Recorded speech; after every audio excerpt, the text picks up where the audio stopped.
You have one? Yeah, I like that. Yeah. That has battery.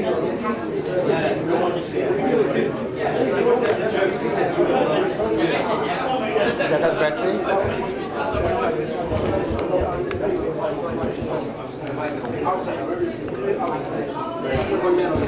Then I can put it here down.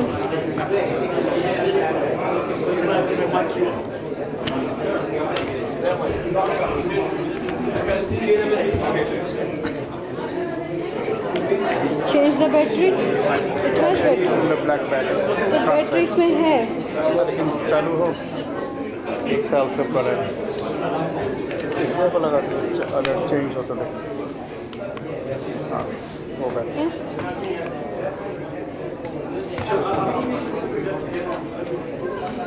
ये वो बात. I know we should have already before. I was going to say, just to the point, maybe the brother, maybe, you know, at the end of the speech, maybe if you could discourage brothers and sisters to clap. It's obviously not an Islamic इसकी battery change करनी है.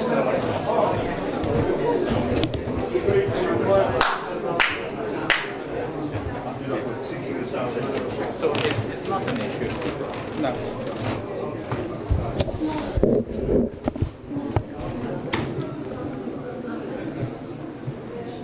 Pause, started. It's in the front of the bed.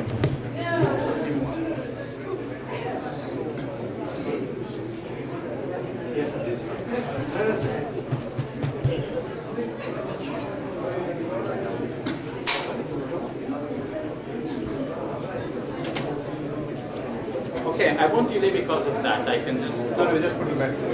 Just changing the battery.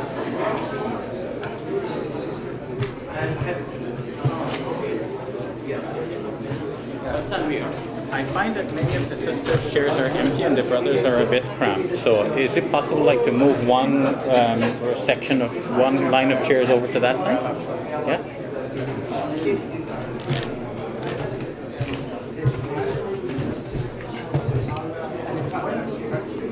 When Imam Siraj speaks, you have to go there. That was it said.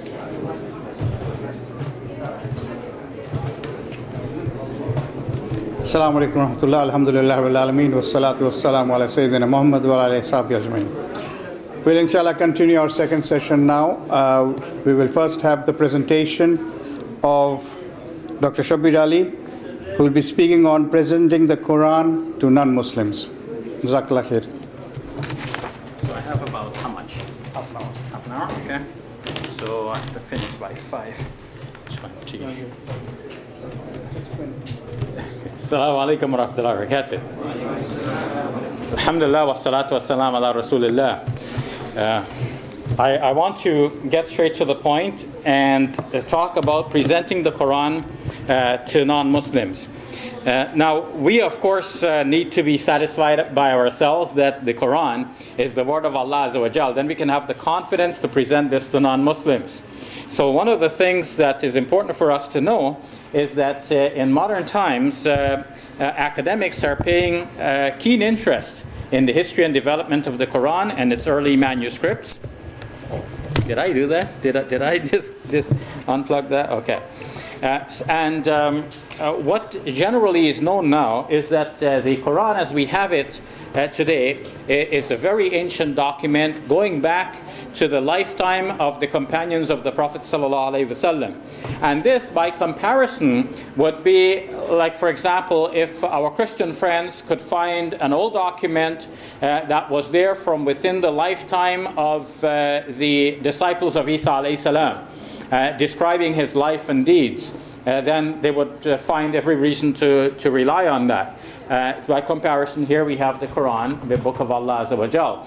And an old manuscript has been at the University of Birmingham for a long time, but was recently studied by an Italian student who was studying there, Alba Fedeli, and she wrote her dissertation on this subject, and that brought a lot of light to this manuscript. And how old is this manuscript? Radiocarbon analysis has dated the parchment in which the text is written to the period between 568 and 645 with a 95.4% accuracy. Now, the reason it's stated like this, first of all, you should know that radiocarbon analysis is a statistical study. So they study it a number of times, they get the results, and then the results vary within this and that. So it's not always the same result. That's the range of variation, and it means that 95% of the time, these are the results you get. The results show that this is the age of this manuscript, somewhere from between 568 to 645. How does that compare with the life of our Prophet Muhammad sallallahu alaihi wasallam? We know that the Prophet sallallahu alaihi wasallam is generally thought to have lived from about 570 AD to 632. So if we put them all together in the same timeline, we can see the age of the manuscript is from 568 to 645, and our Prophet ﷺ lived from 570 to 632. So even on the latest dating, it's only within a decade and a half of the passing of our Prophet ﷺ, and that would mean that this is within the age of the first two caliphs of Islam and somewhat into the third, because Abu Bakr radiallahu anh ruled for 2 years, and then Omar radiallahu anh for 10 years, and Uthman for 12 years. Altogether, that's 24 years. 24 years altogether. And then Ali for another 6 years. So we have 30 years of the Rashidite caliphs. And within a decade and a half of the death of the Prophet ﷺ, that's the last date given in this analysis for that manuscript. And when that manuscript is read today, it is found to be very similar to what we have today, except that it does not have all of the reader helps. Those of us like Imam, Siraj, and I were learning Arabic as a second language just because we're so much in love with the Quran. We want to know its language. So for us, we need all of the reader helps. Maybe for those who are seasoned, they know Arabic very well, the grammar and so on will guide them. They don't need all of those helps. But even Arabic speakers sometimes can use a little bit of help. So previously, we had an excellent lecture by our sister Noha on Surah Taha. And here we have Surah Taha, just as she was reading it out to us. Taha, Bismillahir Rahmanir Rahim. Under the red lines here, this marks the end of one surah, and at the beginning of another one with Bismillahir Rahmanir Rahim. Taha ma anzalna alayka al-Qur'ana litashqa illa tadhkiratan liman yakhsha tanzilan mimman khalaqa al-arda was-samawati al-ula, and so on. Just as we read it today, it doesn't have all of the Fatha, Kasra, Dhamma that we're familiar with, but that's the basic skeleton text of the Quran. So we can speak with confidence and say that the Quran has been preserved. Now, the next question is, okay, so this is an old document, it has been preserved, but how do you know that in the first place this is a revelation from the Almighty God? Because anybody could have written a book thousands of years ago, and we could have it preserved to this day, but what is its value? If it's not the Word of God, who cares now?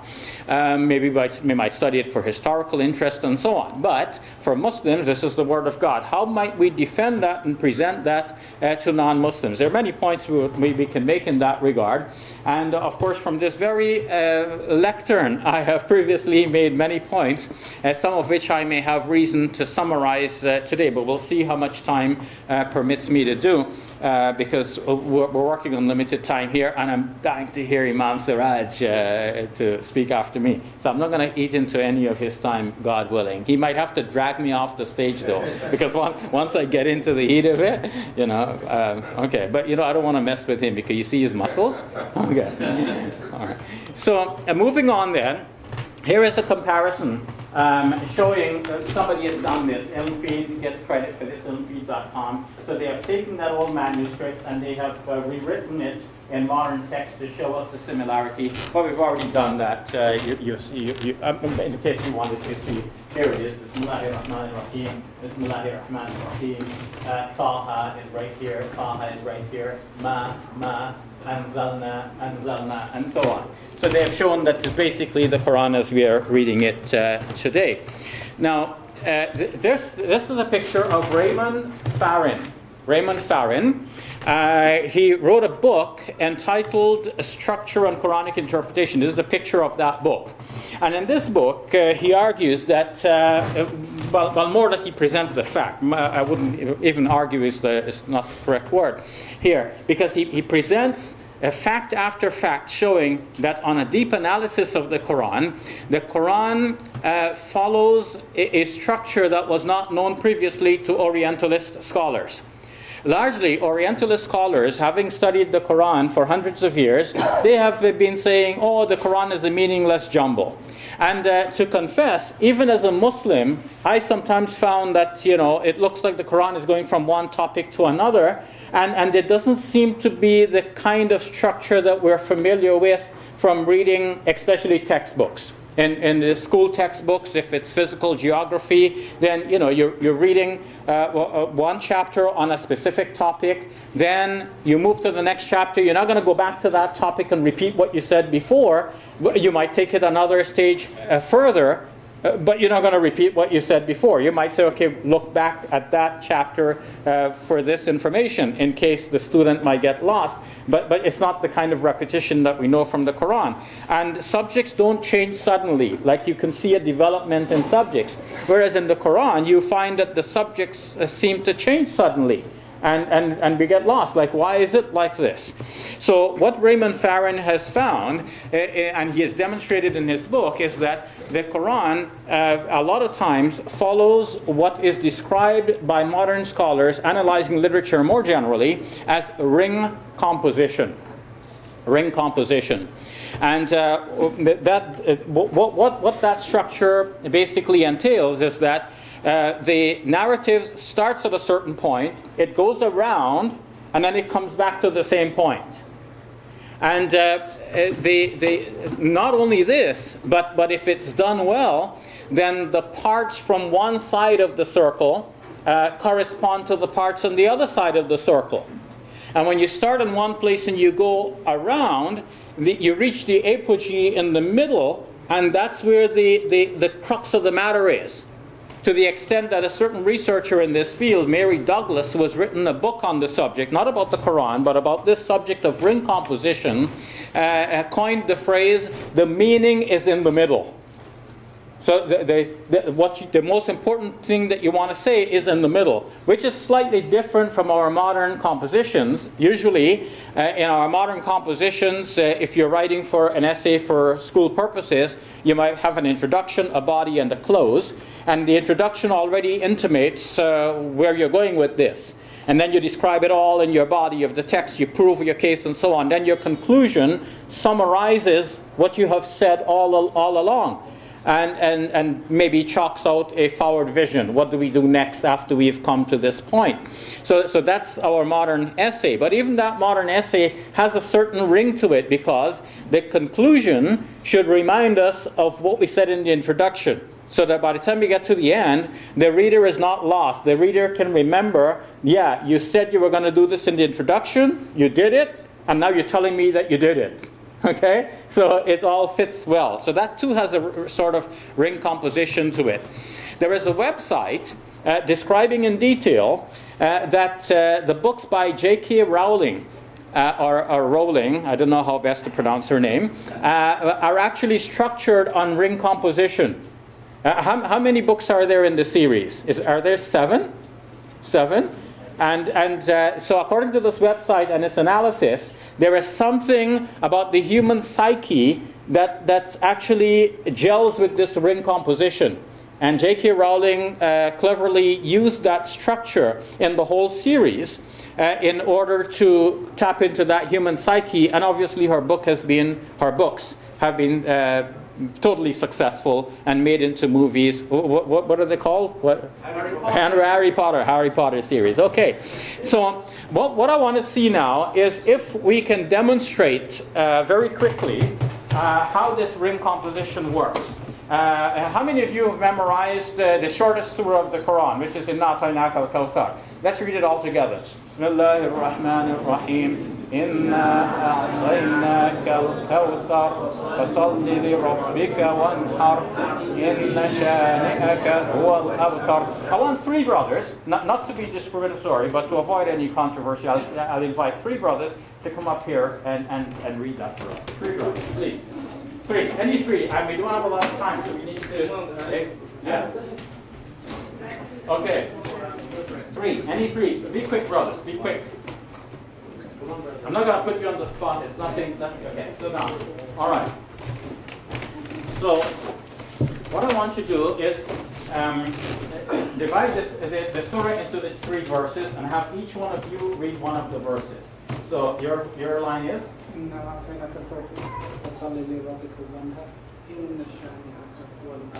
All right. Now, so the meaning is in the middle. There is an instruction here. فَصَلِّ لِرَبِّكَ وَانْحَرْ. See, the Arabic fa, and now I need the help with the Arabic. Sister Noha needed some help with English. Though she didn't need much help. I thought sometimes she was just like fumbling on purpose to get us like, reactionary, right? Reacting. Get us reacting. But I definitely need help with the Arabic. But what I've learned is that fa, as opposed to wa just simply means and. Fa can mean and, but it has the sense that there is a kind of a conclusion, therefore, so. So, how is it that the therefore is right in the middle? فَصَلِّ لِرَبِّكَ وَانْحَرْ. So, offer prayer to your Lord and offer sacrifice. So that's in the middle. You would expect it to come at the end, but no, the meaning is in the middle. Now, do the beginning and end correspond in some way? Let's hear it. What do you say at the beginning? Yes. So actually there is a kind of contrast here between the beginning and the end. The beginning is saying, Inna A'tainaka al-Kawthar, we have given you the abundance. That's our Prophet Muhammad sallallahu alayhi wa sallam. And then the end says, Inna shani'aka huwa al-abtar.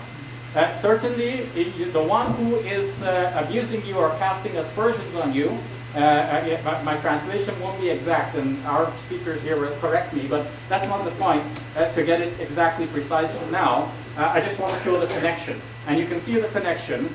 Allah is giving abundance to the Prophet, but sallallahu alaihi wasallam. But somebody is saying, oh, the Prophet is without sons, so who will carry on his legacy after him? He is like cut off.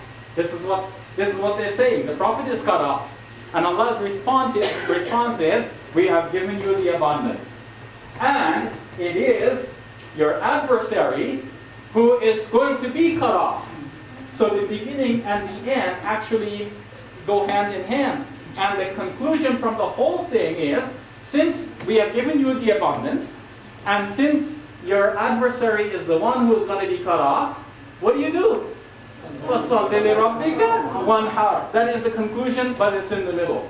So because the beginning and the end correspond, I would have these two brothers shake hands with each other, not to exclude my handsome brother in the middle, but just to show the connection, and then they can walk off.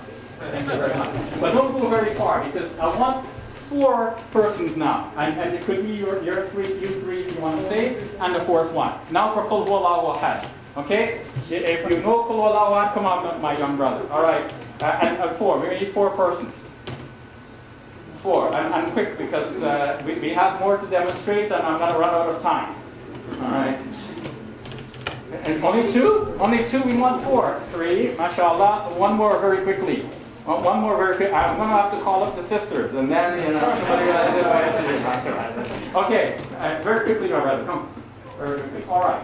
So let's do it all together. Bismillahir Rahmanir Rahim. Qul huwallahu ahad, Allahus samad, lam yalid wa lam yulad, wa lam yakul lahu kufuwan ahad. Now there are only 4 verses, and because it's not an odd number of verses, we don't have the odd man out this time. All right. So, but let's see if the beginning corresponds to the end, and if the 2 middle verses tie in with each other. So each one will read one verse. Let me hear you. Wallahu ahad, Allahu samad, lam yalid wa lam yulad, wa lam yakul lahu kufuwan ahad. Fantastic. Okay. So now let's think about the beginning and the end. قل هو الله هو الله أحد أحد الله ولم فلم يكن له كفوا أحد What's the last word you said? أحد What's the last word you said? أحد. Okay. There is a connection between this and that. This one is saying, this brother is saying, قل هو الله أحد. Say, he is Allah, one.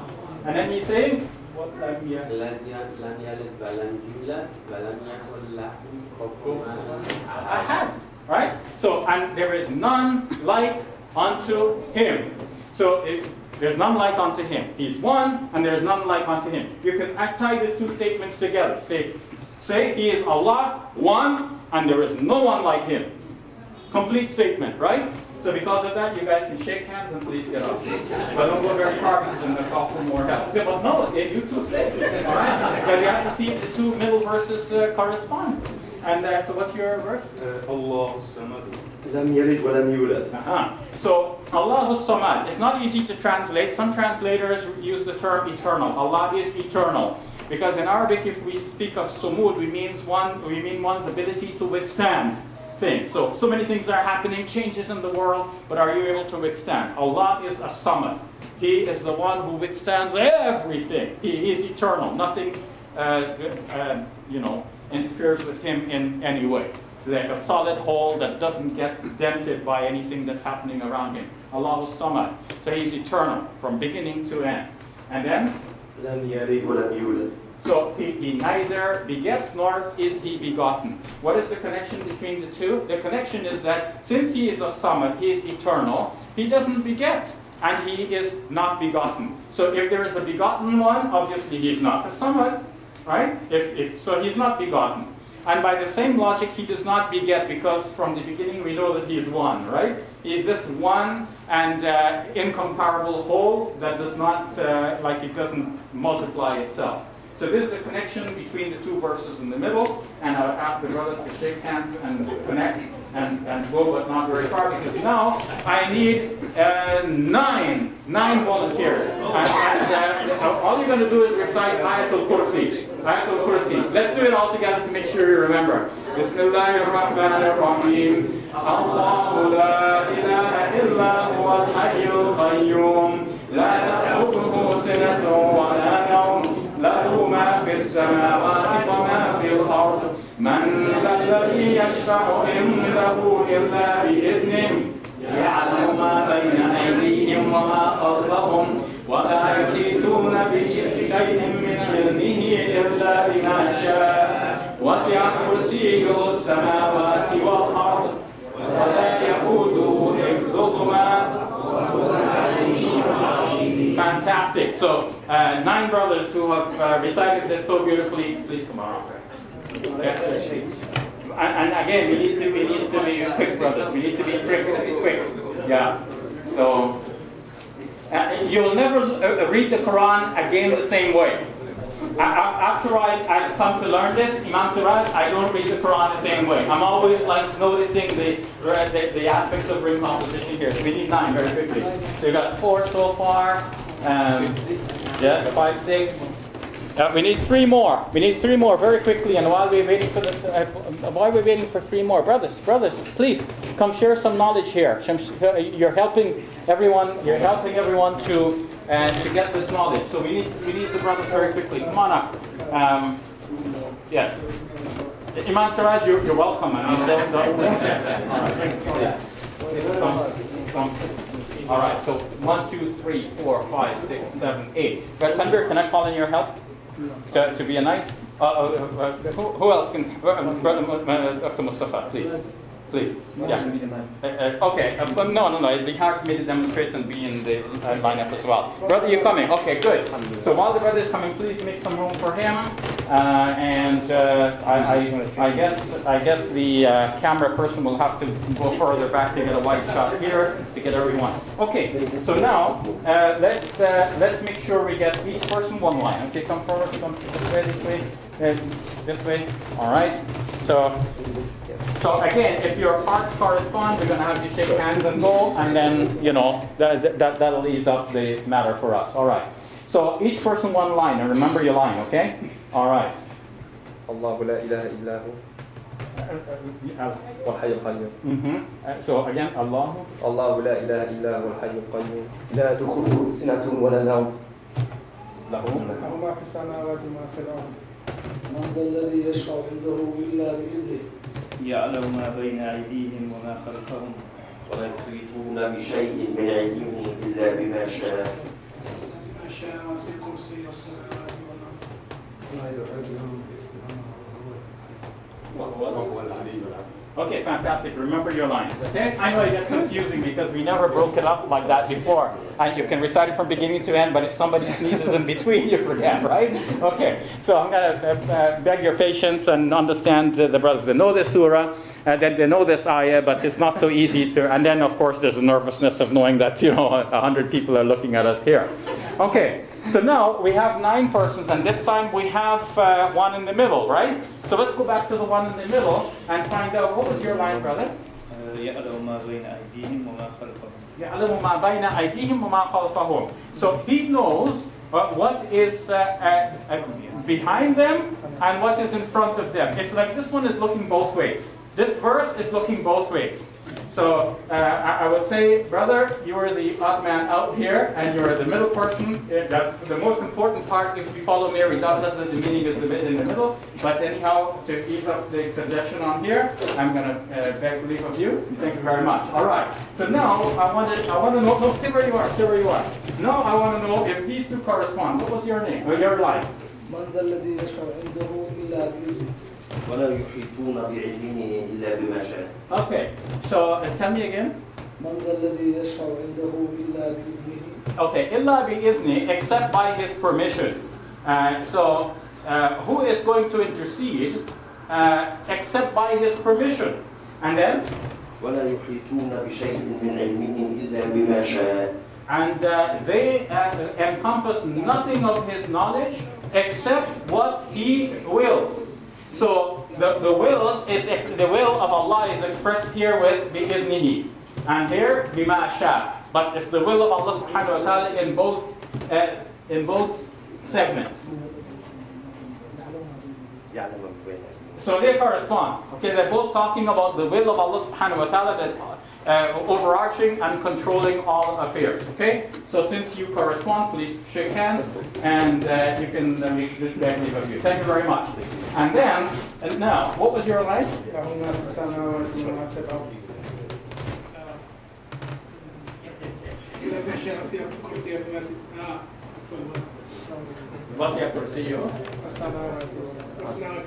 Okay. And okay, what was the last thing you said? Samawati wal ard. What's the last thing you said? Okay, so you see there's a correspondence between that, even the exact wording. Allah wasi'a kursiyyu samawati wal ard. His kursi extends over the samawat and the ard, the heavens and the earth. And oh, that's yours. Okay, what was yours? Lahu ma fi samawati wa ma fil ard. To him belongs whatever's in the heavens and whatever's in the earth. And he says, wasi'a samawati wal ard. All right. So to Allah belongs whatever's in the heavens and the earth, and His kursi extends over the heavens and the earth. Clear correspondence. Please shake hands and go. All right. And then, what was your line, brother? لا تأخذه سنة ولا نوم. لا تأخذه سنة ولا نوم. No weariness or sleepiness takes hold of him, right? Okay. ولا يؤوده حفظهما وهو, and then the last one here. ولا يؤوده حفظهما. So his taking care of the heavens and the earth, which was just mentioned by the brother, that does not wear him out. All right. So neither sleep nor slumber overtakes him, nor does taking care of the heavens and the earth wear him out. I think there is a clear correspondence. You agree? Yes. All right. Please shake hands and go. All right. All right. And the last, what you said, what? Allahu? الله لا إله إلا هو الحي القيوم. That's the beginning, right? And then again? وهو العلي العظيم. So clearly these are the attributes of Allah subhanahu wa ta'ala, and it's almost like this what? It joins to the beginning. And, right? So, Allahu la ilaha illa hu al-hayyul qayyum wa huwa aliyyul azim. Right? These are descriptions of Allah subhanahu wa ta'ala at the beginning, and at the end it forms an enclosure. So brothers, please shake hands and go. Alright? Now, if we have more time, we will do this with Surah Al-Fatiha as well. And if we do it with Surah Al-Fatiha, according to Raymond Farron, in Surah Al-Fatiha, you have two rings within the grander ring. Surah Al-Fatiha as a whole is one grand ring, and within it there are two rings. So this is another level of complexity. But more than this, he goes to show that even the long surahs, like Surah Al-Baqarah, having 286 verses, so you have to have like 286 brothers like that here, and he shows that this too is patterned after a ring composition, where the beginning joins with the end, and the parts correspond from one side to the other. It's almost like we have the parts of the surah arranged along a clock face. And when I went out for my first driving instruction, the instructor said, keep your hands in the 10 and 2 position. So now, if we imagine the Quran being laid out like that, you would see that the part 2 corresponds to the part 10, the part 3 corresponds to the part 9, and so on. So now, when you realize that the Quran was put together in the form that we have it now as a written text by the instructions of the Prophet ﷺ, but not as a complete book. And as a complete book, like in written form, we have it from the companions of the Prophet ﷺ. You know the story, Zayd bin Thabit went around to anyone who had memorized or written down something from the Prophet ﷺ, and he compiled all together those pieces on some sheets and left them in the care of Abu Bakr radiallahu anh, and it was in the time of Uthman radiallahu anh that these were copied and sent to various parts of the Muslim empire. Now this process itself, like when Orientalists look at this, they say that this was an ad hoc process. And they think that that's why the Quran appears to be, according to them, jumbled. And then, it's all over the place. And they think that maybe Zayd bin Thabit just collected the pieces the way it came to him. The way the pieces came to him, and then strung them together into this, what they call a jumble. But now, knowing that history and how it might appear to somebody who is like an outsider, without any axe to grind or proving the faith to be like from God, now we see this structure that is there in the Quran. We realize that there was a hand guiding this whole process. And that was the hand of Allah subhanahu wa ta'ala guiding the people who worked on this, whether it is Zayd bin Thabit or Abu Bakr who orders the composition, or Uthman ibn Affan who orders the transcription and copying and sending to various parts of the Muslim empire. Allah subhanahu wa ta'ala was guiding them through this whole process to collect and put together the Quran in the written form as we have it today. It was not done by somebody because people didn't know about this ring composition until very recently. In fact, in the study of literature more generally, this ring composition came to light with the works of Mary Douglas and others, and then people started to analyze the Quran from that perspective. Like there's a French scholar, Michael Pipers, who, before Raymond Brown, did some such analysis, and now Raymond Brown himself has taken it further. So we see here that this is evidence that the Quran is a revelation from the Almighty God. It's not put together in the way it is by the thoughts and imaginations and abilities of human beings. It's by the guidance of Allah subhanahu wa ta'ala. Now that's from the thematic point of view. Now, if we analyze the Quran from another point of view, from the mathematical structure point of view, we'll see that while it has a thematic structure, there is also a deep underlying mathematical structure. And I don't have time to go into all the details of this. But if we have time, we'll demonstrate with the Quran as a whole how this mathematical structure is embedded in the Quran. I missed saying, and for completion I should say this now, that Raymond Farron has demonstrated not only that Surah Al-Baqarah, the longest surah of the Quran, has this kind of ring structure, but throughout the Quran the ring structures are there. So we recited Ayatul Kursi, right? Ayatul Kursi is part of Surah Al-Baqarah. It is the 255th ayah in that longer surah. And we saw that Ayatul Kursi itself is a ring, right? So that's a ring within a larger ring. But there are many rings within the larger ring. And there are rings within rings. So it's like a superstructure that is there in the Quran that only became visible to modern eyes. So I ask you in honesty, who put all of these structures there in the Quran? It wasn't the human beings who worked on it. They didn't know anything about this. It is a revelation from the Almighty God. And if we had time, we would say this about the mathematical structure of the Quran as well, but time does not permit. You'll have to go back to some of my previous lectures on this. I did a lecture a couple of years ago in Plymouth, and it was recorded by our brother Tanvir. Recorded that, brother Tanvir, yeah? And it must be available on the Forum for Social Studies website. So have a look at that, or YouTube. It's on YouTube. on YouTube. So there you go. So look up that lecture and other lectures. I've given one in Edinburgh a few years ago as well. Oh, and I did a debate with a certain Richard Lucas on the subject. So you can look up that debate as well to see, okay, what we present and how others try to debunk that and what is our response. And then in the end, you can see whether or not we have a case here. And I promise you, we do have a case. In fact, we have a very strong case. And to me, the mathematical structure of the Quran is the strongest case we have for proving that the Quran is the word of Allah subhanahu wa ta'ala. But I spoke on that subject before, and I wanted to introduce this latest discovery about the Quran, about the thematic structure, and I hope I've done justice to the book of Allah subhanahu wa ta'ala. No, I don't think I've done justice.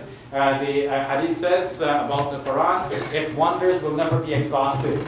And I just tried to touch on a little point here, and may Allah forgive me for my mistakes and shortcomings. And may Allah subhanahu wa ta'ala accept all of the bravery of the brothers who came up here and recited for us. Thank you all for your active cooperation and participation. Make dua for me and for all the Muslimin and Muslimat. Assalamu alaikum wa rahmatullahi.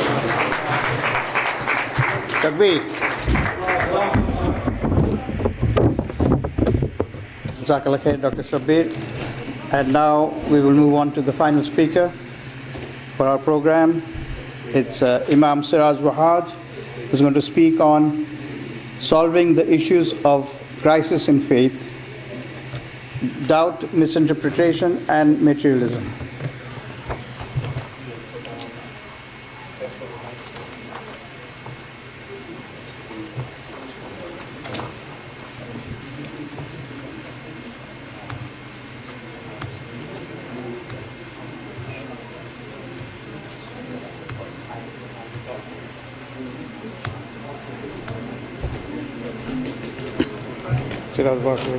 Somewhere, do you need that there? No. Can you move that? Yes. Is it too much? No. Testing. It didn't sound very loud. Is there an amplifier? So I'm closing it. What's wrong? I'm closing it. You want to keep it there? No, it's okay. I can move it. Only thing is you won't have your beautiful face there. Assalamu alaikum.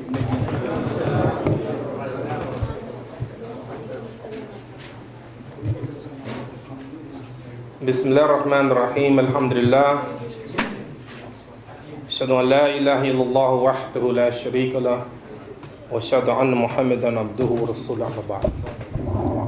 Brothers and sisters, do you know what redundancy means? You know what that means?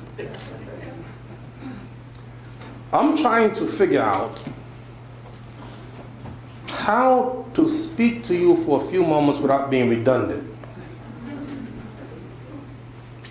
We have had some magnificent speakers today. I myself wrote notes from the very beginning to the end. Very, very powerful. And all the speakers already said what I wanted to say. No, for real. See, you should never be like that speaker who stands in front of the people and say, you know, ladies and gentlemen, I have nothing to say, and then spend 1 hour proving he had nothing to say. So I'm going to try to give you some context, and we're going to talk about a faith in crisis, a crisis in faith. It exists. There are about 2,200,000,000 Christians on this earth. 1,800,000,000 Muslims. About 1 billion Hindu. 500 million Buddhists. And they say 15 million Jews. I think there's more than that in other religions. But we notice the trend in those other religions. For the first time in the history of Norway, there are more atheists than Christians. 39% of the people in Norway are atheists. In UK, from 1960 until now, over 10,000 churches have been closed. And they say by 2020, another 4,000 churches in UK will be closed. The experts believe that in the year 2070, Islam will become the most populated religion in the world.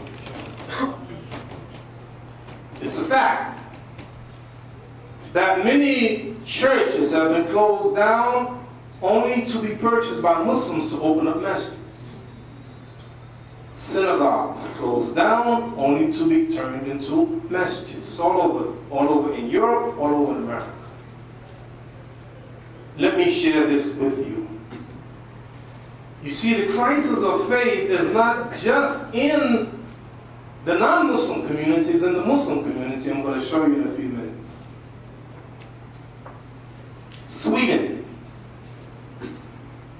4,515,000 atheists.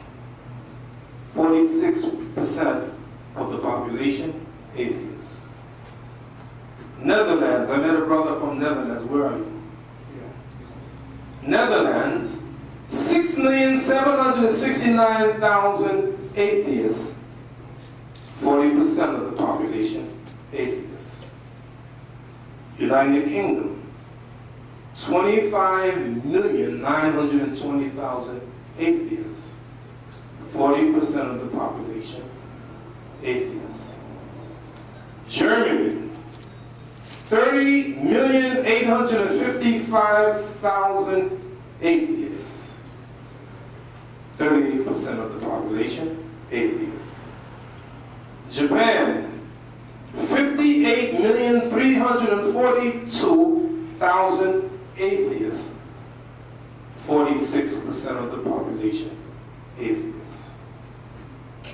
China, 1,029,000,000 atheists. 75% of the population atheists. But we ain't worried. You say churches are closing down, we're building masjids. You saying synagogues are being closed, we're building masjids. Never forget what the Prophet, peace and blessing be upon him, said. You will follow those who came before you step by step and inch by inch, so that if they crawl in the hole of a lizard, you'll fall right behind. I am concerned about this ummah. I am concerned about our youth. You know, years ago in the 60s, there was a night program, and they would come the nightly news at 11 o'clock, and they say, it's 11 o'clock, do you know where your children are? My question to you today, here in this prestigious masjid, where are the Muslims? Where are we? You see, if you listen to the words of the Prophet, peace and blessing be upon him, he gives you a hint. One of you do the work of the people of Jannah. حتى ما يكون بينه وبينها إلى ذراع, until there is nothing except the distance of a handful. People do the work of the people of Jannah, and then all of a sudden they start doing the work of the people of the hellfire, يَدْخُلُهَا, and they go into it. We must remember this. 2008, a man named Ernie Chambers in Omaha, he's a legislator, sued God in a court of law, charging God with seeking a permanent injunction against God's harmful activities. This is the issue of man. And this is why Allah said, وَلَا يُسْأَلُوا أَمَّا يَفْعَلُوا وَهُمْ يُسْأَلُونَ. He, Allah, will not be questioned, but we will be questioned. You want to blame it on Allah. Whatever happens, you want to blame it on Allah. But you can't do it. When I was in the 3rd grade, they taught me a song that I never forgot. Would you like for me to sing it for you? Yes. Yeah. I know you would. I knew you would sing it. So Brother Shabir Ali was singing it for us. No. The song went something like this.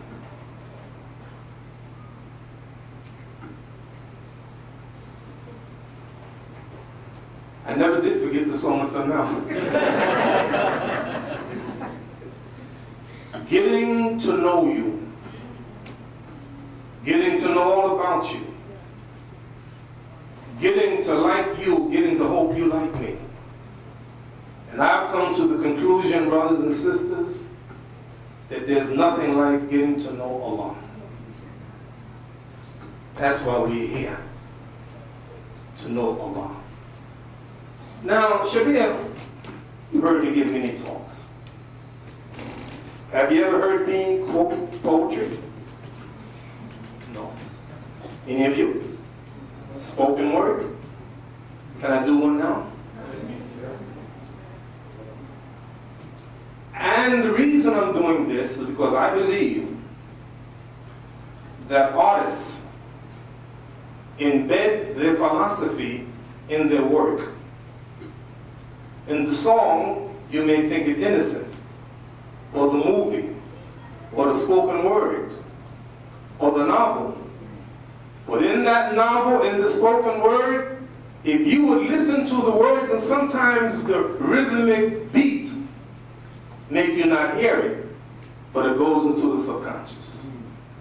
So I'm going to quote from you. Which poet would you like for me to quote? Don't tell me Jay-Z. Actually, Shakespeare. I want you to listen carefully. Macbeth. Macbeth's wife just died. And he's going to give a little talk. And I want you to listen to the implications of the talk. Life's but a walking shadow of poor play that struts and frets is out upon the stage and is heard no more. It's a tale told by an idiot full of sound and fury, signifying nothing. What? Life is a tale told by an idiot full of sound and fury, signifying nothing? This is the meaning of life for you? And I've come to the conclusion. Someone once said, seeing is believing. I get what you're saying. But really, not seeing is believing.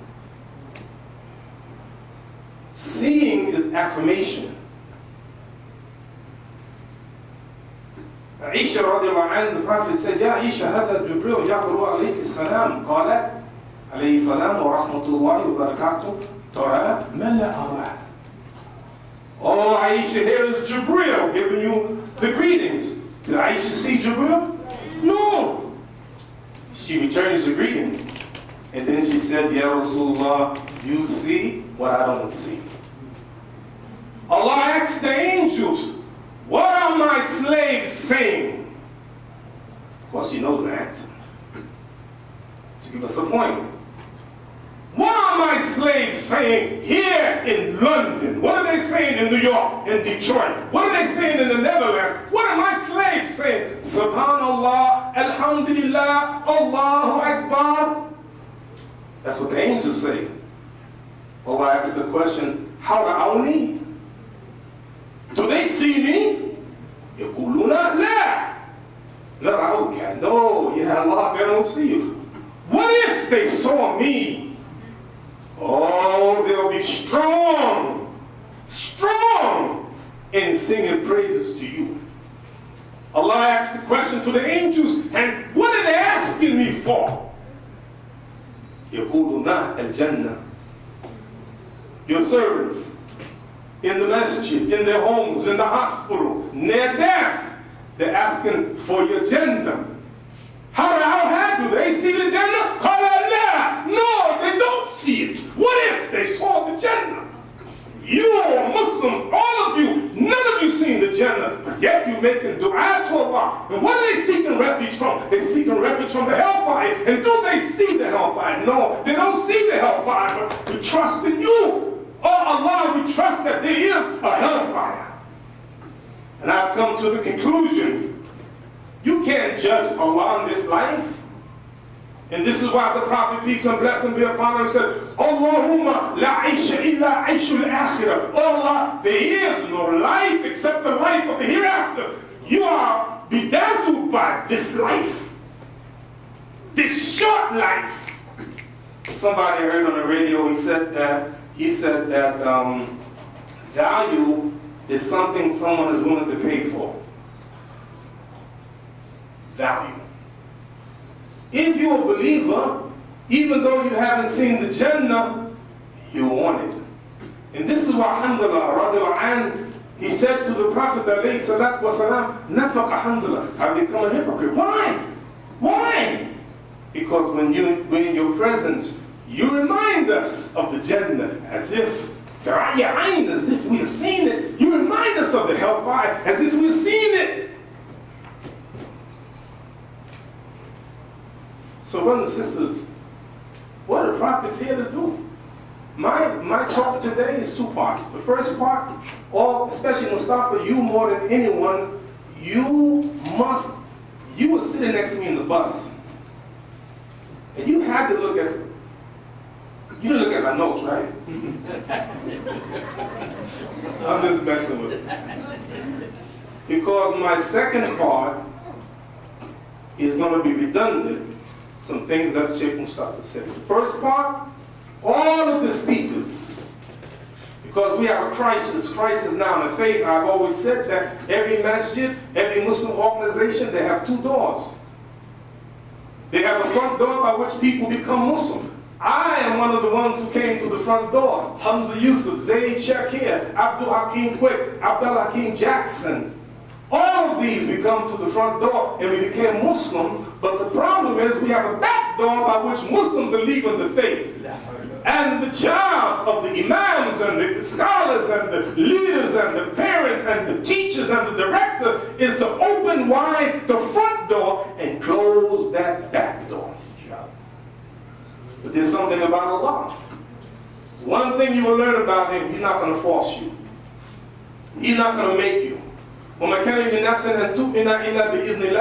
can believe except by Allah's permission. So no matter how many signs you show them, you can show them every kind of sign, but don't necessarily mean that they will come to the faith of Allah subhanahu wa ta'ala. There's something that Allah is testing us, and that's what I'm going to talk about for the next few moments. If you give me just a few minutes. You give me a few minutes? Yes, of course. You give me 5 minutes. You give me 10 minutes. You ain't gonna give me 20 minutes. Be careful, don't tempt this guy. Give an Imam a mic. I want to close with this, brothers and sisters, and I'll tell you why. There are a lot of reasons people leave the fold of Islam. Let me give you two basic ones. Number one, I call it a slow leak. A slow leak. You know the experiment of the frog in hot water. So the scientist, he takes a bowl and heat it up, it's boiling water. And they take the frog and put the frog in the water. Immediately, the frog jumps out of the water. Why? Because of the intensity of the heat. Every living animal can't stand heat, so it runs from the fire. And then the scientist takes a bowl of cool water and put the frog in the water, and the frog starts chilling. He's swimming. He's cooling out, having a good time. And then the scientist puts a very low flame under the pot, and the water slowly, ever so slowly, begins to heat up.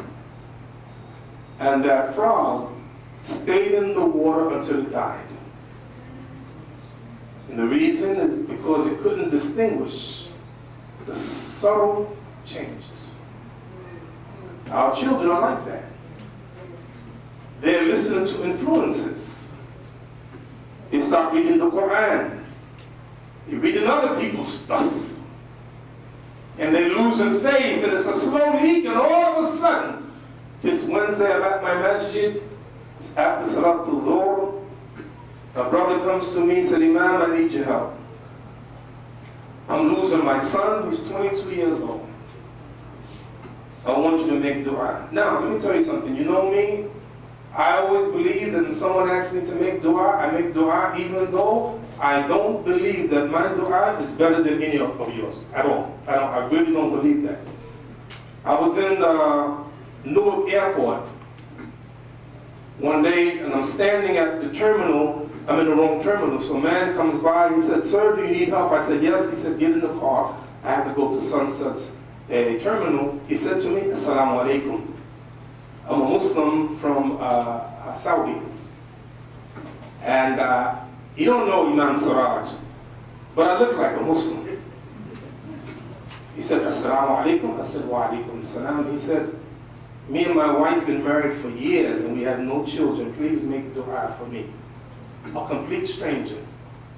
قَالَ رَبُّكُمْ أُدْعُونِي أَسْتَجِبْ لَكُمْ. The Lord said, "Call upon me, I will answer." Allah is my witness. I made dua for this brother and his wife over a week, every day, all day long. A stranger. Because this is where the ummah is, a stranger. I'm driving my car. I drive from New York City to Atlanta, Georgia, 900 miles. And I stopped in North Carolina to rest, to get some fuel and to make my salat. And there I go. I went to the side and I making my salat, Allahu Akbar. And when I finish the salat, I see 13 strange Muslims who are joined in the salat. They don't know me. We're Muslims and we're praying to Allah, to the Qibla. So they join me.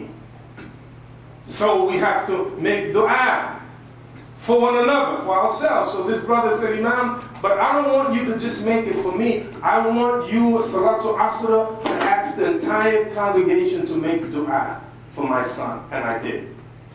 Because he asked me. You know the number one reason people give? The number one reason people give is because you ask. Ask! Allah is telling us to ask Him. So we have our children leaving the fold of Islam.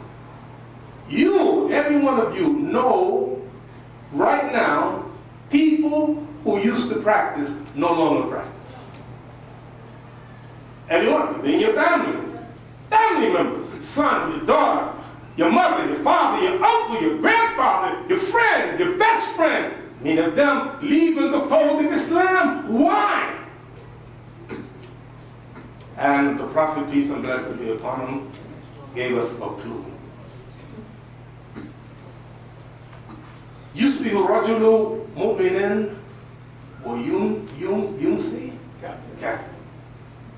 Person will begin in the morning believing, and by the end of the day, disbelieve. Person believe in night, and by the morning they disbelieve. What is it? It's not a slow leak, it's a blowout. And the blowout is the trials. In my conclusion, last year I was in London, 3 o'clock in the morning, I'm watching CNN International. And one of my favorite people, Michelle Obama, was giving a speech. Powerful. She said, I have seen my husband tested, and I've come to the conclusion that the office of presidency doesn't change who you are. It reveals who you are. You see, these tests will reveal. You can be an imam. You can be an alim. You can be this and you can be that. But when that test comes, one day a man said to the Prophet alayhi salatu wasalam, Ya khayr al-bariyah, oh, the best of creation. Our Prophet, peace and blessing be upon him, was unbelievable. And if you study him, alayhi salatu wasalam, he's always referring to other prophets. A couple of times. In this case, he said, Dhaka Ibrahim. The best of creation is Abraham. Shabir, you know I used to be Christian. The Prophet, peace and blessing be upon him, said, every human being that is born is touched by Shaitan at birth, except who? Huh? Jesus and Mary. Someone asked the Prophet, Man akramun nas, who is the most honorable of people? He said, Yusuf, a prophet, the son of a prophet, the grandson of a prophet, the great-grandson of a prophet.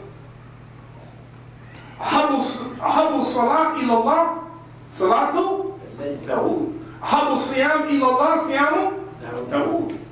The best prayer to Allah is the prayer of David. The best fast is the fast of David. He's always given some preference to, I give him one all day long. So he said, Dr. Ibrahim, I asked myself the question, why? What is he trying to teach us? What lessons should we learn from that?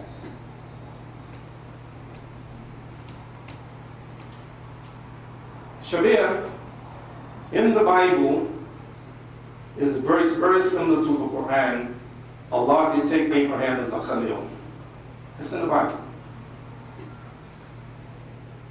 The Prophet, peace and blessing be upon him, said, one prayer in my masjid is better than 1,000 prayers in any other masjid. Illa al-masjid al-haram. Except Masjid Haram. One prayer in Masjid Haram, the house that Abraham built, is better than 100,000 prayers in any other masjid. Tell me if you agree with me. كل نفس ذائقة الموت. You agree? Yes. Any soul shall taste of death? And when we are resurrected, we'll be resurrected naked. And the Prophet said, Ibrahim alayhi salatu wasalam will be the first one dressed on Yawm al-Qiyamah. I do this all day long. When we came, where we stayed, well, we already knew it, but the first time we went there, we had to ascertain the Qibla, the direction of the house that Abraham built.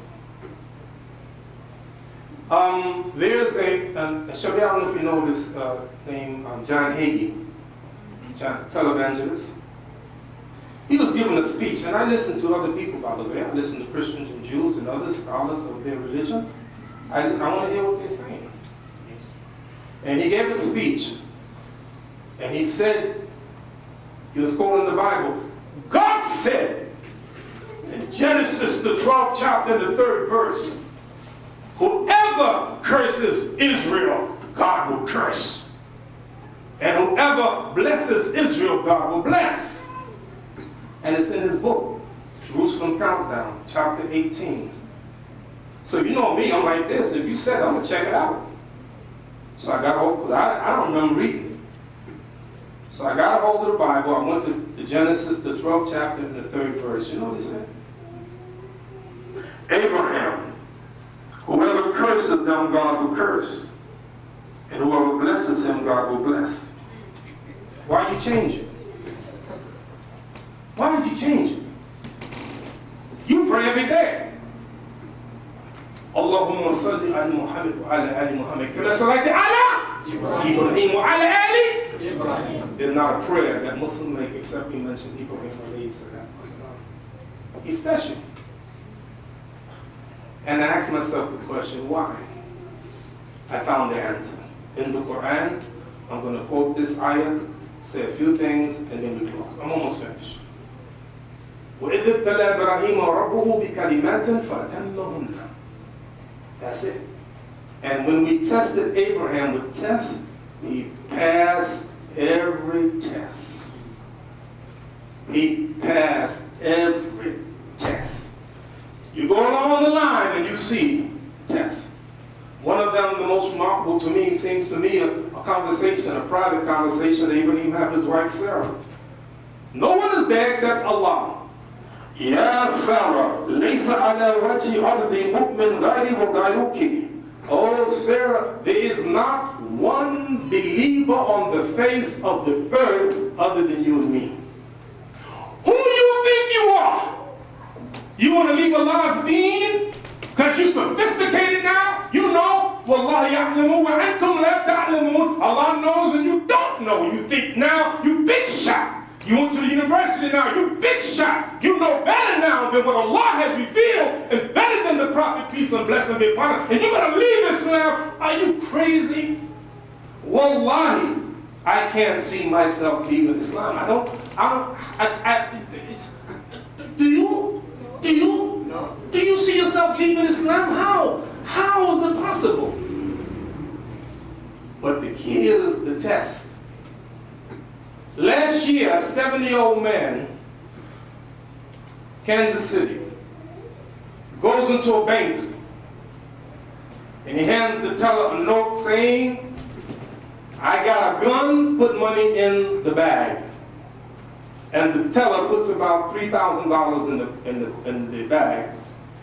And the 70-year-old man in Kansas City, rather than walking out the bank, he goes to the lobby and he sits down. In minutes, the police come. You would anticipate because the precinct is half a block from the bank. So when the police come, he says to them, he stops them and says, I'm the one you're looking for, and hands them the bag.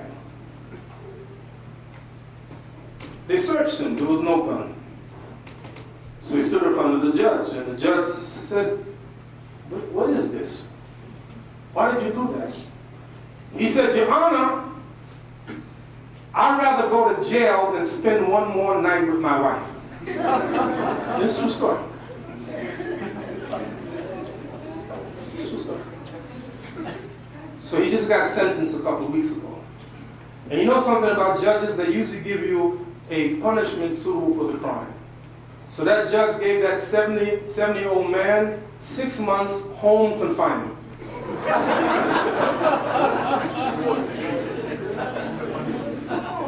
For the record, him and his wife, they're reconciled. But Tess, there's a young Muslim, used to pray all the time, couldn't get a job. Allah blessed him with a job, he stopped praying. Money is a test for a lot of people. Sheikh Mostafa, he talks about it.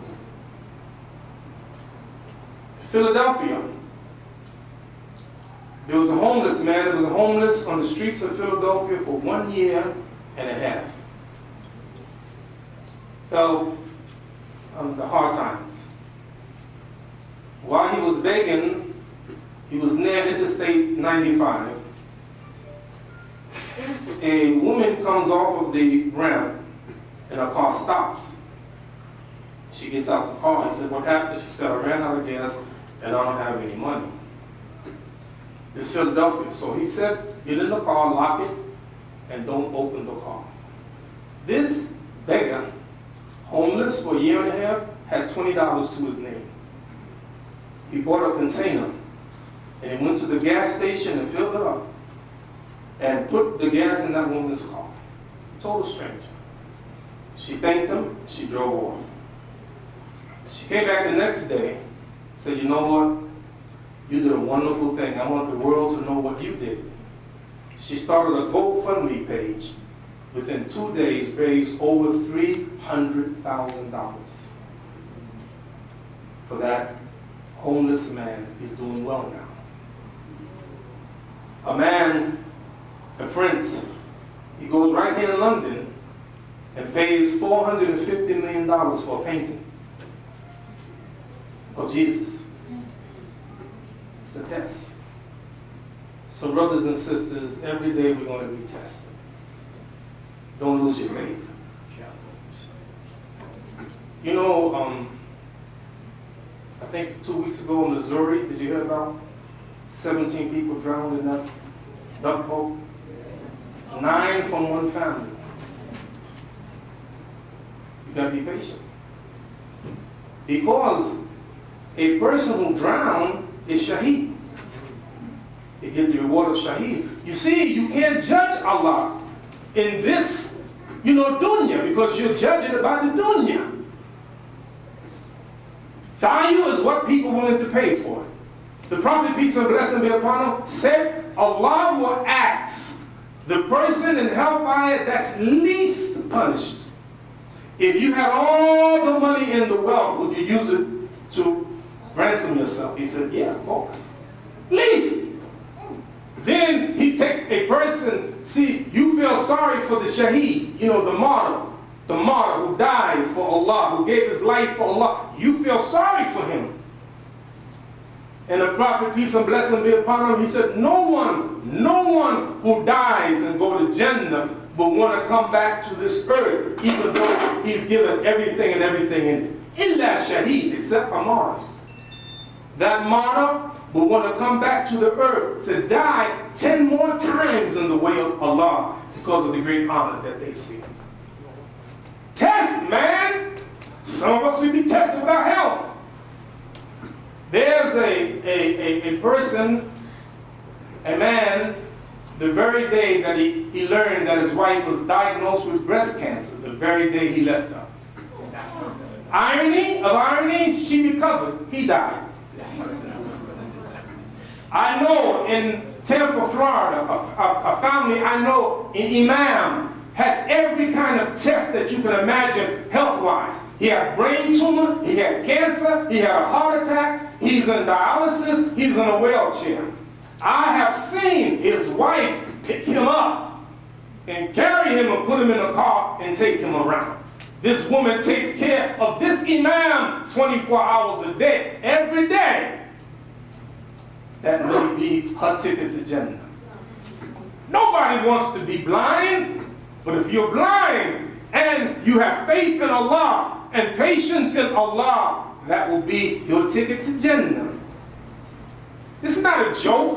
Allah is not playing, but we got beguiled by this world. So I ask Allah subhanahu wa ta'ala for every one of you to remain a Muslim to the very end. ولا تموتون إلا وأنتم مسلمون إنما أعمالكم بالخواتيم. Your deeds shall be judged by your last deeds. Don't blow it. I give you 1 second, 1 minute picture of the hellfire, and then we finish 10 weeks, 10 where you can come take the mic. Allah is really something. Do you know that every once in a while when you read the Quran and the Sunnah, you will see that the people in Jannah can see the people in hell, and the people in hell can see the people in Jannah. A lot of examples, I'll give you one. The Muslims will look down the hellfire and recognize the people in the hellfire.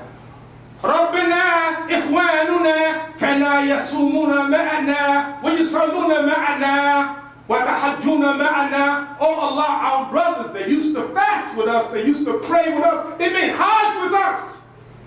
Now I'm saying, I know what Allah's going to say. You don't know what they did after that. But instead of Allah saying that, when the believers make, calling on Allah, Allah said, أخرجوا منها من عرفتم. Take out of the hellfire all that you recognize. You see, we don't know Allah. We think we know Him, we don't know Him. Getting to know you. Abu Ayyub. I'm just getting my thing because you think I'm not going to stop. I'm showing you, man. I'm walking to my seat. I'm finished. Almost. Last thing. Abu Ayyub said something when he was dying. He said there was a hadith of the Prophet that I hid. And I know why he hid it. Because the same hadith I taught one of my students, a bright Muslim principal of a public school. When I taught this hadith, she says, Imam, that's a very dangerous hadith. The one that Abu Ayyub, he hid it. But since he's dying, you got to say it. It's going to be bad if I don't say it. You know what hadith he said? And I learned so much about Allah subhanahu wa ta'ala. He said, the Prophet said, وَالَّذِي نَفْسِي بِيَدِهِ, I swear by Allah, in whose hand my life is. لَأَنَّ أَحَدَكُمْ لَمْ تُذْنِبُوا فَذَهَبَ اللَّهُ بِكُمْ وَجَاءَ بِقَوْمٍ يُذْنِبُونَ فَيَسْتَغْفِرُونَ اللَّهَ تَعَالَى فَيَغْفِرْ لَهُمْ. He said, if you have not committed sin, Allah would destroy you, get rid of you, and bring people who would sin so that they would ask Allah's forgiveness, and then He will forgive them. How can He be Ar-Rahman Ar-Rahim if there's no one to give the mercy and to give the forgiveness and to give that? He's not saying, I want you to commit sin. He's saying this is the nature of human beings. They're going to commit sin. So we ask Allah to forgive us our sins, save us and our family from the fire. Help all of us to enter the Jannah. May Allah bless you, the Zaman family. Tanweer, I love you and your family, man. Like the Arabs say, I love you too much. And I thank you, all the workers, everyone. I thank all that you did, carrying our stuff from the van to here, to feeding us, for giving us coffee, and all of that.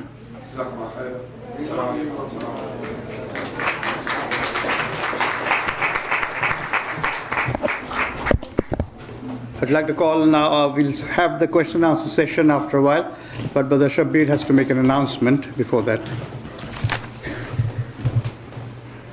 Assalamu alaikum again. So a brother has approached us here. His name is Habib. You will see him on your way out. He's trying to help a sister who is suffering from cancer. She's from Tooting here in London. She has to get some of her treatment in Germany. So all of this is very expensive. The brother has provided some documents here, letters from hospitals and professionals showing that this has to be done, and some description of the cost. They have set up a GoFundMe page, and the brother has some little slips to hand out giving you the exact address of the GoFundMe page. It's GoFundMe/Shazia. That's the name of the sister, spelt with a double A. So pick up a slip like that to remind yourself, and do what you can to help the sister for the sake of Allah subhanahu wa ta'ala. Jazakumullah khairan. Don't go to sit here for the question. There's Dr. Jamal.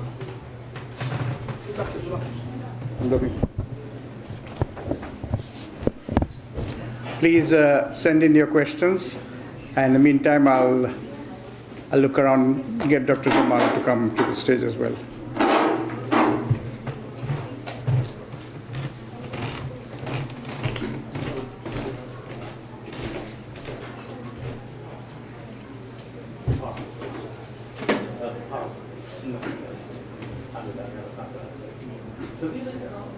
Yes.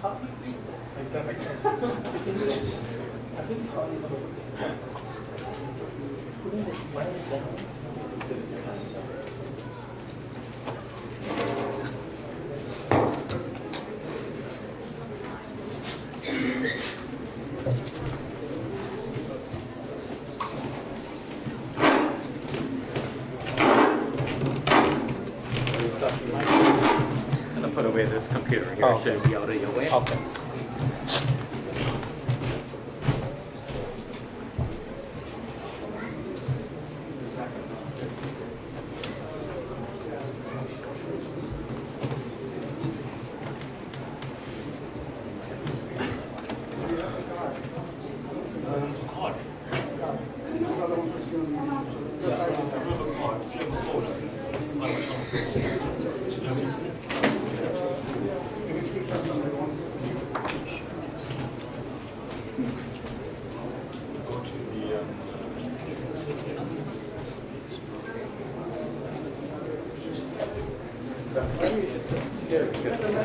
The mic is here, it will be easy for you.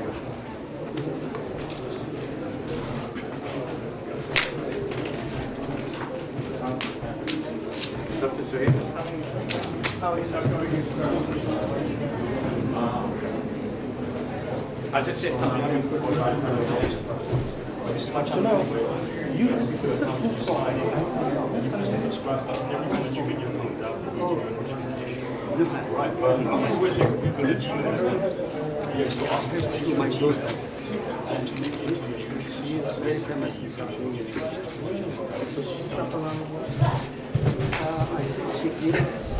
While the questions are coming in, I'd just like to remind you that tomorrow's program in East Ham, the venue has changed. It was supposed to be at the Bilal Masjid, but later on they canceled the hall for us, so the brothers had to arrange. It's in Bolin Banqueting Suite, 7 to 11 Barking Road, East Ham, E6. If you want to copy the address, it's available on the poster here, the banner here, so you could just write it down if you need it. That's it. Just pass it on. Come on, take it. It's in Arabic. Assalamu alaikum wa rahmatullahi wa barakatuh. The question was asked me first simply because it's Arabic. I know, brother, Imam Siraj. No, the meaning is in the middle, you see? Looking for it. Okay. It says, this ayat in the Quran, it speaks about adl, justice, and qasm. من الآيات المحكمات أو المتشابهات. Is this among the more decisive ayat or ones that has differing meaning? No, insofar as I'm concerned, the principle of justice and the rejection of injustice in any form or shape is definitely, I consider it to be among muhkamat, non-changeable. But maybe in some applications of adl in a given situation, there could be perhaps some room. But the principle of adl itself is muhkam. Wallahu a'lam. It's just like saying to establish salah and 5 times, because the Quran alludes to the number, is muhkam, absolutely. But when you interpret ayat about wudu or masah, امسحوا برؤوسكم وأرجلكم or أرجلكم, they could be variations in details, but not in the principle itself. Imam, there's some here for which are clearly intended for you.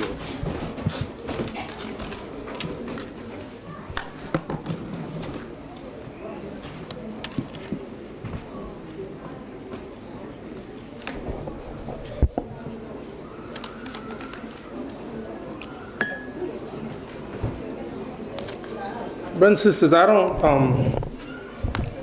necessarily think I can answer the question. I will say it and give a little brief statement. Assalamu alaikum. A house.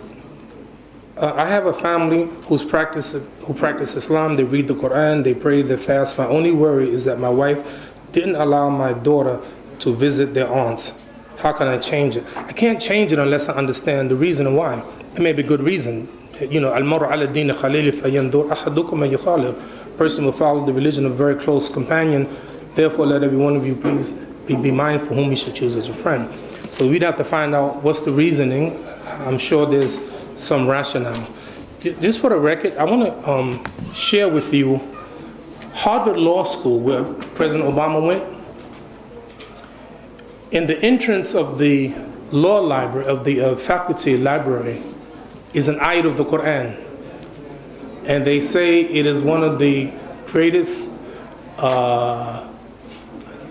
testimonies of justice. All you who believe, stand out firmly as witnesses for Allah, even against your own self. That ayat in the Quran is prominent in the Harvard Law School.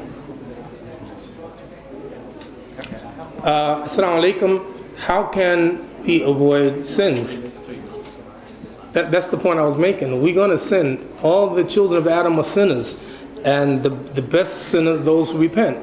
So Allah knows we're going to sin, but repent. And He gave us a lot of activities to do to erase the sin. من صوم رمضان إيمانا واحتسابا غفر له ما تقدم من ذنبه. Whoever fasts in the month of Ramadan with faith, seeking a reward from Allah, Allah will, forgive us our sins, wash out the sins. But the key, I think, of course, is taqwa. The more taqwa we have, the more. Somebody mentioned remembrance. I don't know if it was Dr. Jamal or someone. One of the speakers mentioned about remembrance of Allah. And Aisha radiallahu anha, she said, "Kana Rasulullah sallallahu alaihi wasallam yadhkurullah ala kulli ahyani," that the Messenger of Allah remembered Allah in every circumstance. And it's interesting, the ayat in Quran, I begin it, you finish it. Fadhkuruni adhkurkum.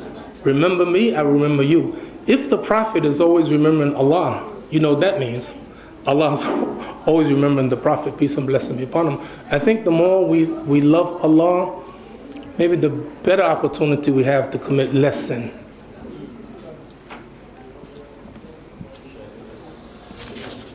So I have a question here related to my subject matter, but before I try to address it, there is some chatter at the back, which is understandable because some people want to leave. But those who are interested in hearing, can you move forward so that we can feel the cohesiveness of the group here, and you will hear us better. Please move forward, please. A little bit of movement is good, as Sister Noha demonstrated. When we got up, we felt good, right? So get up and move forward if you can. You'll feel good, you'll feel refreshed, and ready to absorb some more, which I hope will be knowledge, especially what comes from Dr. Badawi, our senior, and Imam Siraj. So please come forward as much as you can. Okay, so the question is this: how would ring structure be explained when some Sahabas and scholars believe the order of the surahs are man-made, that is by the ijtihad of the people? And the questioner specifically said this is for Shabir Ali, and rightly so, because that's what I spoke about. So, Jamal, did you hear my talk about ring structure? Yeah. Yes. In fact, I should have said that I already heard about some of this from Dr. Badawi many years ago. It's not that Muslim scholars were totally clueless about this, but to put it in the way that Raymond Farron has done is entirely new. But Imam Jalaluddin al-Suyuti had shown that there are connections between the end of one surah and the beginning of another one. And Dr. Badawi had actually elaborated on this somewhat in his series that were broadcast on television, Islam in Focus, I believe it was called, Islam in Focus. And I listened to his cassettes that were recorded from that program again and again. So if I say something good, it's largely due to the influence from teachers like Dr. Badawi and every good is from Allah. So these mistakes are my own and not to be credited to any of my teachers. So now the question is, if it was put together by ijtihad, and it's true that some of the Sahaba thought that it doesn't matter if you mix up the order of the surahs because each surah is an independent unit, then how can we explain this ring structure? So what I would say is that Allah subhanahu wa ta'ala was guiding the process that resulted in the final copy, which has now become popular and is known around the world. And there is an ayah of the Quran that I interpret along these lines. It's in the 75th chapter where Allah subhanahu wa ta'ala directs the Prophet sallallahu alayhi wa sallam, لَا تُحَرِّكْ بِهِ لِسَانَكَ لِتَعْجَلَ بِهِ إِنَّ عَلَيْنَا جَمْعَهُ وَقُرْآنَهُ فَإِذَا قَرَأْنَاهُ فَاتَّبِعْ قُرْآنَهُ ثُمَّ إِنَّ عَلَيْنَا بَيَانَهُ. When the Quran is being revealed to the Prophet ﷺ, it is noted that the Prophet ﷺ was trying his level best to try and repeat it and memorize it immediately. And Allah's assurance to him is, لَا تُحَرِّكْ بِهِ لِسَانَكَ لِتَعْجَلَ بِهِ. Do not to move your tongue therewith in order to hurry the process. إِنَّ عَلَيْنَا جَمْعَهُ وَقُرْآنَهُ. It is our responsibility to collect it and promulgate it. فَإِذَا قَرَأْنَاهُ فَاتَّبِعْ قُرْآنَهُ. When we have promulgated it, then follow its promulgation.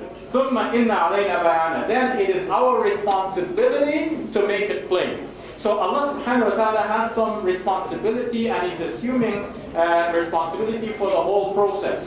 So sometimes people do things, they don't know why they did it. Did you ever walk up the stairs and then when you get to the top you wonder, why did I come up the stairs? Okay? Or you open the fridge and you wonder, why did I open the fridge? Okay? So sometimes people do things for reasons that they don't know. But Allah subhanahu wa ta'ala knows the reasons. Of course, he won't make us do something and then blame us for doing it, but He could cause us to do something good that we didn't even realize we were doing, and that is fulfilling His whole purpose. Or somebody may intend wrong, but while they intend wrong and they're trying to accomplish the wrong, Allah subhanahu wa ta'ala may use their wrong for some good purpose. Allah didn't make them do wrong, they chose to do wrong, but Allah subhanahu wa ta'ala is using that for some overarching purpose. The shaitan causes us to make a mistake in our prayer. We can't remember how many rakats. So then we're advised, make an extra one, so then you're sure you did the correct number. If you're disputing is it 3 or 4, make it 3 and do one more. Now you're sure it is 4. And then you do sajda sawa at the end. So that means, in the end, you have prayed more, at least in the extra 2 sajdas, right?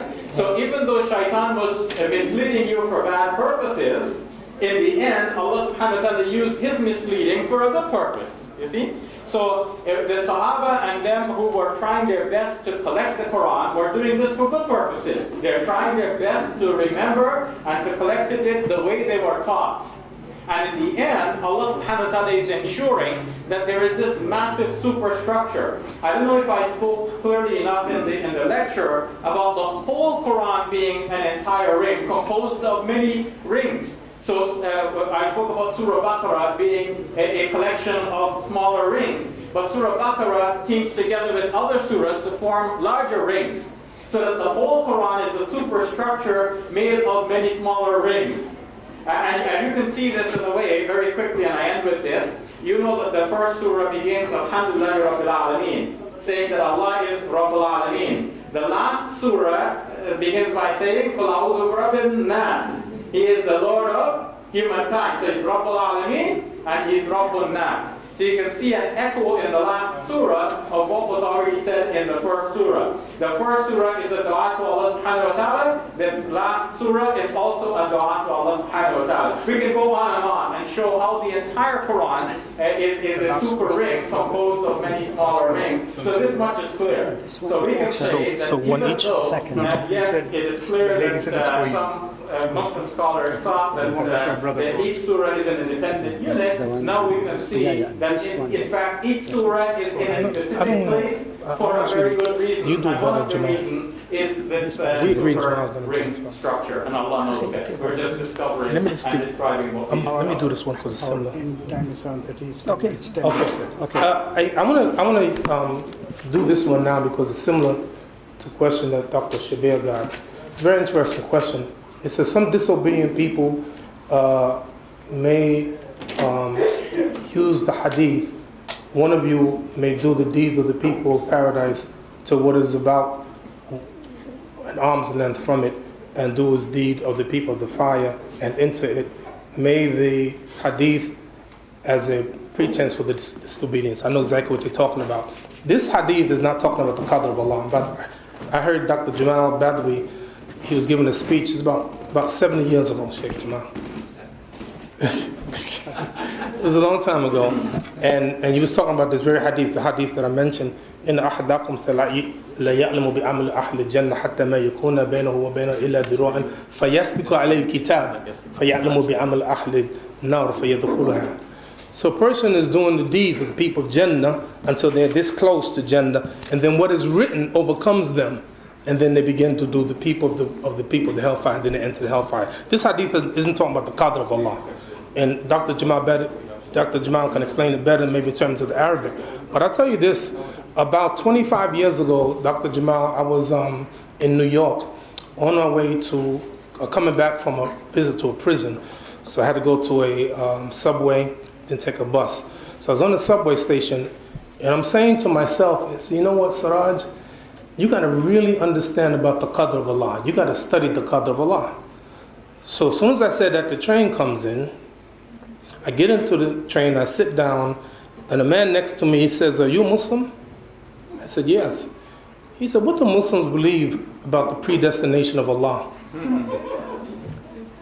What? Are you kidding me? Are you kidding me? So I, really started studying about the qadr, and I think people miss the qadr. Allah is never going to be unjust. Allah is never going to make you do something, then punish you for what you've done. That, and Dr. Jamal can expand upon it a little bit more. But what's written overcomes you. Don't mean Allah made you do it. In the end, we have to take responsibility for everything that we did ourselves. We can't blame it on shaitan. We can't blame it on Allah. Can't blame it on, no one but ourselves. Since you asked me, even though I don't have much to add, mashallah, you've covered it.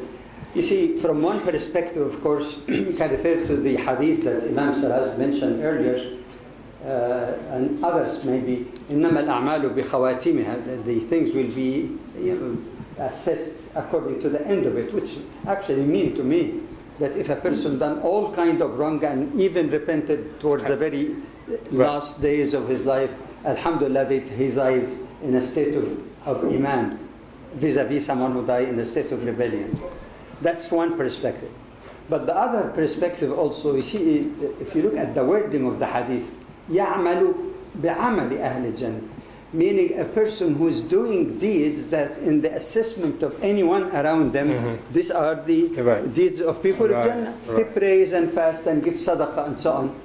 But in the meantime, as Dr. Suhaib reminded us, the first hadith, in Bukhari also, not only in Al-Arba'in al-Nawawiyah, deeds are only rewarded in accordance with intentions. And then he mentioned in the hadith, of course, people making hijrah. One to marry a woman that he wants to marry, one to Allah and His Messenger. But the action appears exactly the same. Hijrah. The Prophet is calling people to, hijrah. So it appeared to people that he's doing that for the sake of Allah. Yet, salah was hypocrisy, zakah was to show off, siyam, Allah knows, because amal Ahl Jannah is to fast. And who knows whether a person even is fasting or not, let alone a question of niyyah. So there are two perspectives on it, but indeed Allah is just. I have to apologize to you and to my colleagues here, to the brother or sister who sent the earlier question about whether justice is definitive or non-definitive, because I forgot, and I apologize, that at the end there was an important question. ما هو موقف العدل في الإسلام? What is the place of justice in Islam? Number one, it is a divine command, referring to the Quran directly or Hadith. The Quran first. إن الله يأمر بالعدل. You know this famous ayah, والإحسان وإيتاء ذي. So it is a command from Allah. Now for someone not to respond the command of Allah to do justice, we cannot say that this is indefinitive or non. Secondly, even Prophet Muhammad with his reputation of absolute justice, even against himself and his family, subhanallah, still is commanded in the Quran It says, وَقُلْ آمَنْتُ بِمَا أَنزَلَ اللَّهُ مِنْ كِتَابٍ وَأُمِرْتُ لِأَعْدِلَ بَيْنَكُمْ. I have been commanded by Allah to do justice. And the basic rule in usul, again, if the address is the Prophet sallallahu alaihi wasallam, it is an address to all Muslims, except if there is evidence that there is a special thing about the Prophet, or a special concession, or a special additional requirement like tahajjud. He used to do it all night even. So short of any specificity, the address is addressed to us. Thirdly, again, we're still in the Quran. I may not need even to go to hadith because there's so much evidence in the most important source for us as Muslim. Hadith confirms that the action of the Prophet, the hadith include his action. His action was the absolute just among people, even who hated him. But continuing with the Quran again. يا أيها الذين آمنوا كونوا قوامين بالقسط شهداء لله ولو على أنفسكم أو الوالدين والأقربين. All believers be standing up or stand up for justice, standing for justice for the sake of Allah, and don't let even if it be against your own benefit or your close kins. Right. There is no nepotism. And finally, one of the most noble statements about adl is about even adl with the enemy. Between you and him there is hatred even. And we read, يا أيها الذين آمنوا كونوا قوامين لله. It's very interesting. You can think about the significance. The first, كونوا قوامين بالقسط, standing up for justice, and then Allah comes. But this one, كونوا قوامين لله, reminding you strongly. شهداء لله ولا يجرمنكم شنآن قوم على ألا تعدلوا اعدلوا هو أقرب للتقوى. Again, all believers, stand up for the sake of Allah, قوامين لله, for the sake of Allah, doing justice or meeting justice. Even don't let the hatred of others dissuade you from doing justice. Do justice. This is closer to righteousness. So the evidence and place of adl in the Quran and the practice of the Prophet ﷺ is more than enough, in my humble analysis, to show that it is a definitive one. Like I said, it's not application. It is adl for all, without any bias. We're going to get to the real question? Or maybe? Let me Sure. Okay, so there is a question. I have to be quick because we've actually used up our time here. We're going on extended time now. This is your extended cut, okay? So this question is addressed to me. If God supported the composition and compilation of the Quran, how come he didn't do the same thing with the Bible? How come he didn't protect and preserve the Bible? So I'm glad the question is asked because sometimes your non-Muslim friends will ask you the same question and you need to know the answer. So I treat it from that perspective. Well, we can offer the following. One is that in the case of the previous prophets, Allah subhanahu wa ta'ala already has a plan that he's going to send other prophets. So if the teachings of previous prophets get lost or distorted over time, Allah's plan for that is that he will send another prophet. So the impetus and the need to preserve the previous writings was not as great as in the case of the Quran.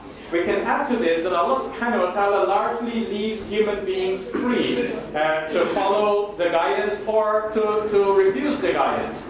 And he intervenes, if we use that term. Intervening is not the right term because intervening would almost mean that God is like basically leaving things to run and then once in a while he comes in like to correct things. But he doesn't come in. God is continually looking after the universe and the way it operates.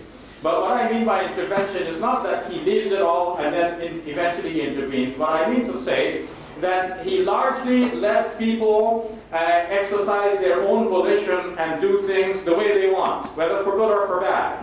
But he does not tolerate some things. So he puts limits on the extent to which people can do evil. So people have been changing the previous scriptures and he's allowing them.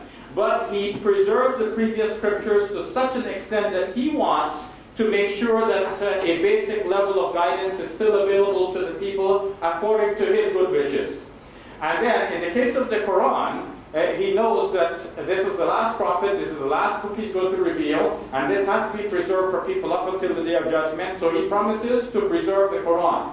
So in the 15th chapter, in the 9th ayah, Allah subhanahu wa ta'ala says, "Inna nahnu nazzalna dhikra wa inna lahu lahafizun." We certainly have revealed the reminder, which is a reference to the Quran in the surah, wa inna lahu lahafizun, and we are protecting it. So the one who memorizes the Quran, we call him a hafiz. Here it says that we are the hafizun, that's hafiz in plural. Allah is the ultimate hafiz. What does the hafiz do? He preserves the Quran in his memory. Our hafiza, she preserves the Quran in her memory. Allah is the ultimate hafiz. He preserves the Quran through his whole grand master plan. By comparison, when he refers to the previous scriptures, he says that the priests and rabbis, they have been made they have been entrusted with the preservation. So Allah is Hafiz of the Quran, and He has entrusted the priests and rabbis to preserve the previous scriptures. And to what extent they have preserved it, we all know very well, and their failure to have preserved it well. And Allah subhanahu wa ta'ala has guided us to His preserved book. For that we thank Him, and we have a responsibility to introduce this book to others as well. Yeah, I have one. Oh, I'm sorry. I thought, no, that's okay. This is a quick read. And I love this one because it goes to my heart. I am a new convert and the only Muslim in my family. I moved to London with a different mindset and ended up converting to Islam. In the Quran, it mentioned staying away from the disbelievers. How do I manage with my family back home? They are lost spiritually. I hope Allah use me to help them. That's 100% correct. This Ramadan, I was in Orlando, and I had dinner with a brother named Arthur. Took Shahada 6 years ago, and he's studying at Azhar. He told me that his Imam sent him to Guinea-Bissau. Guinea-Bissau is West Africa, north. It's a small country. Don't get it mixed up with Guinea. Guinea, about 12 million people. Guinea-Bissau, 1.8 million people. He said that an entire tribe took Shahada. 7,000 people. Reason they took Shahada? Because the chief took Shahada. This tribe had rejected Islam 700 years. You never know. Allah will use you. Many of my family members, I'm the first one in my family to become Muslim. Many of them now, alhamdulillah, are Muslims. So, you try. Doesn't mean they're going to convert. It doesn't mean they're going to change. إِنَّكَ لَتَهْدِي مَنْ أَحْبَبْتَ وَلَكِنَ اللَّهَ يَهْدِي مَنْ يَشَاءُ. You can't guide those whom you love, but Allah guides to the straight path. Whomever He wills, just make effort, inshallah. I received a question that amazingly was the topic that one person I was told who used to be a Muslim asked me about. I already answered him outside of the premises because the regulation here perhaps would have barred that. But I felt I'm obligated to go out knowing his background to give an answer in the hope that Allah subhanahu wa ta'ala will guide him. Yes. About the question, basically it says, if punishment of apostasy is death, then where is the freedom, free will, and justice? Now, I have to say the truth as I believe in it, and as I can do my best. I did research that. I presented a paper on this in the European Council of Fatwa and Research, which included many discerning scholars who would cut your presentation into pieces if there is any error of istidlal or methodology. But my basic argument is this. It's not only my argument, that other people like Rashid Rida and many others actually who took that position. Number one, to answer that question honestly without being affected just by tradition. You go right to the Quran itself. The question here is this. Is there any ayah in the Quran that says that the punishment of the murtad, the apostate, is killing? Not one. Not one. And this is an important point, because the matter of life and death is something that need to be specified. There are many specifications in the Quran about crimes that are far less than apostasy, which is the ultimate. There is none. Everything in the Quran condemning apostasy, yes, it is condemnable, but it always speaks about punishment in the hereafter. Look at the ayat in the Quran, my paper gives it, quote it fully.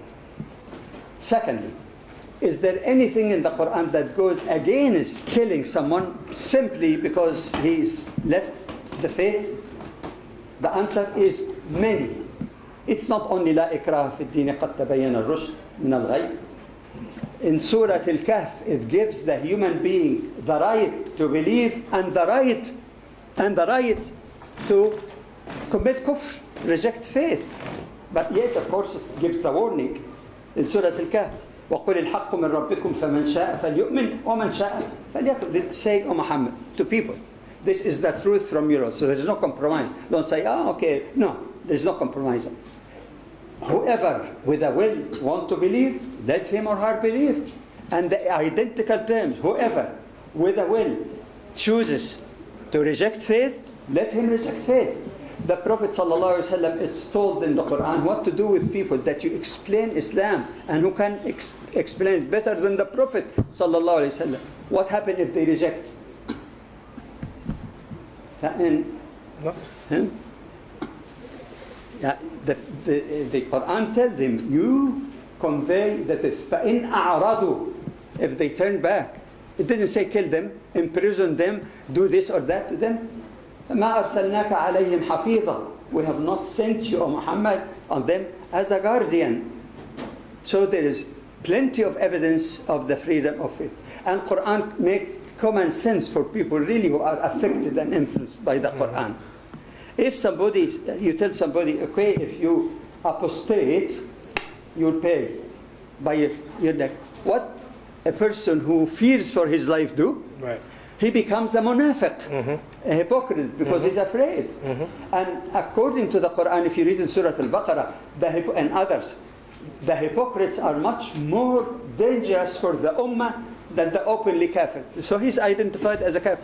A hypocrite could go, pretend to be Muslim, make destruction, implosion from within. So what sense does it make to say, yeah, I believe, and I don't believe, just to keep people away from me? It doesn't make any sense. Right.